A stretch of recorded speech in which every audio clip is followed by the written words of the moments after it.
What happens when students studying abroad suddenly find themselves in the middle of a war? As Israel and the United States launched strikes across Iran last week, many Pakistani students were caught amidst explosions that shook cities like Tehran. Iran hosts a huge number of Pakistani students. Nearly 3,000 Pakistanis are currently pursuing medical and professional degrees in various Iranian universities.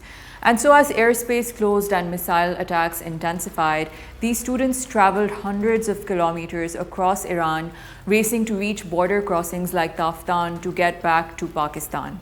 The Pakistani embassy in Tehran acted swiftly to get these students safely back home, and today we hear directly from these students who experienced the war firsthand: the moment the explosions began, the fear of being trapped in a war zone, the long journey back home, and now the uncertainty of their educational futures.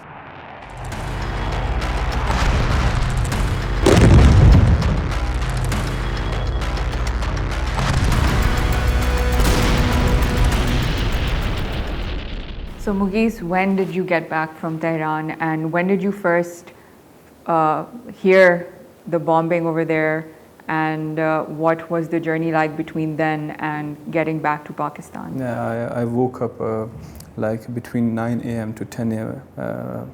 To the sounds of explosions. I've heard 4 explosions near my home, and I got out from my home, and I've seen that they struck the residential building near my home. So the university called me, and the embassy, and they said that we have arranged the buses for you guys, like come to the embassy within 4 hours. So we were still there even during the protests and everything. And the day it happened, actually, I was in the hospital at that time, and we were having a class underground, like in the basement. It's a sort of basement. We were having a class at that time, and we had no idea that this has happened, because the attack that had happened, it was a bit far from where my hospital was. So at that time, when we came out of the class, that's when we saw, like, we were told to go home early, and we started seeing the news that they attacked Israel, has attacked, and so on. So we started rushing back. It was super chaotic because the traffic was crazy, and as everybody is well aware, they had attacked a children's school. So all the parents were very, very, very scared for their kids. As usual, I was in my hospital and I was doing my work there. I was in the class. Suddenly, we heard a noise of bombing in the sky. For some seconds, we kept silent and thought that maybe it is another sound, not that of bombing. But after a few seconds, then again another sound came of bombing, and the news came in our Telegram channels, and the teachers also told us. Then we realized that Israel has attacked the Iran at that time, and we were allowed to escape the hospital. The hospital was very crowded because just below the building of hospital, just behind, just behind the building of our hospital, the first attack happened. Then they told us to leave the hospital, and we left. And when I left the hospital, I was at the road and seeing the sparks and sounds of bombings in the sky. At that time, I didn't find any taxi. I didn't find any other source to reach my hostel. By chance, my hostel is very near to my hospital. So we ran there to our hostels and packed our stuffs. The embassy was ready before this attack because it is our second time that we were here and this war happened. And then, what did the embassy tell you, and what was the whole process like to come back? Embassy was really helpful. They prepared themselves before the war. So almost maybe 10 buses was there, and we were like 400 to 500 people. Right, and this was on Saturday. And that was on Saturday. And you got back here on Wednesday. Yeah. So that's 4 days of a journey. Exactly. What was that like? So the from Tehran to Mir Java and tough down. It took like 26 hours. And when we reached over there, the border from the Iran side was closed. And they said that we have the emergency situation, we cannot open in the midnight, because we reached over there in the midnight. So we went to the hostel, and that's when the Pakistani embassy was like, we're going to evacuate ASAP. And it was that day only. We didn't even get to see anything. That night only, they told us 7:30 in the evening. All the students with passports were told to go to the embassy. And I think we left Iran by 10 o'clock. We left Tehran by 10 o'clock at the night.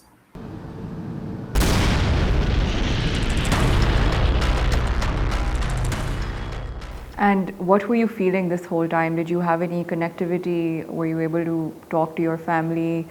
And what was the morale? Because you guys were escaping a war, and also a war in which a supreme leader had been killed. So what were everybody's feeling? We were coming from Tehran, and we got to know between 3 a.m. and 4 a.m. that the supreme leader has been killed. And everyone in the bus, I'm telling you about the girls and the boys, everyone started crying and shouting. There's a misconception. Yes, the blackout was there. See, the blackout was for the people of outs, like, so there was no communication happening from within Iran to the world. Yes, we were not able to contact our families because of the WhatsApp and so on. But there were so many other ways, I'll be honest with you, especially from within the Iran. We had our local Iranian apps, especially the Bale, the Surush. So we were in contact with each other through that app. The university was in contact with us, the embassy was in contact with us through those apps. So there's nothing like we didn't have contact. And for that matter, we were also able to call our parents back home, because the international callings was open at that time. I was used to it, honestly speaking, and very honestly, it's like, unfortunately, a lot of people have this misconception that we are afraid or so on. But when you live in an environment, especially like Iran, where you see the people of Iran being so hopeful, so strong, and so steadfast, like, you personally don't have that fear. That especially at that time, I was like, no matter what happens, Iran, I had full trust in the Iranian military and so on. And we had the hand of our father, our leader, Rahbar. Oh Allah, please protect our guide and our leader, Rahbar, the supreme leader of Iran. That was the only fear that, unfortunately, we were worried that what if he gets attacked and so on. But now, the fact that he's also gone, and they did attack him, our fear is gone as well. I think what everybody is curious about is what are the locals there? How are they responding to this war? My friend called me to check up on me, and I said that, how are you doing? He said, I'm great. There is a missile struck near to my home, and my home windows got shaking and stuff like that. I was in the public transport, in the bus as well. I was coming from hospital to my home, and in the bus, people were, in fact, saying that finally, I think Iran had also started hitting, so they were happy at the fact that Iran is also hitting the U.S. bases back in Qatar and Oman. So they were like, people were understanding the reality, especially those people who unfortunately stood at that time during the protest, saying that, I don't know, the Trump and America can only help us. They also saw the reality, and they were like, oh, we made a mistake. And do you know right now when you'll be able to go back, or when university would resume? I'm not sure, but whenever this things ends, we'll go back. Yeah. Right. Yes. And are you in touch with any of your local friends over there? Yes. They said that we are living over here, and it's okay. I am actually, to be very honest, I'm very, very scared, because I've worked very hard, put a lot of money and time and energy in pursuing my degree, and I personally have left with 1 year only. And this all happened. I don't know when I'm going to go back. I don't know if I'm going to continue my studies over there. And this is how the world works. I can't just randomly go to, for example, Pakistan hospital and be like, oh, I have studied this much, can you take me? No, it all works with, I need the transfer documents and everything.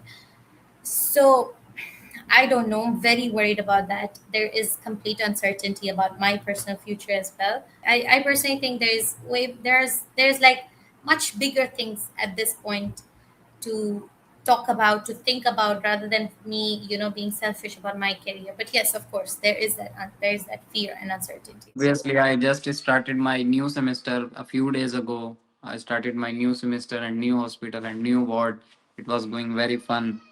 It was very good going on, but suddenly this miss happened, and we are sad, but we cannot do anything. Till now, they told us that they have cancelled all the exams, classes, and everything till 5th of April.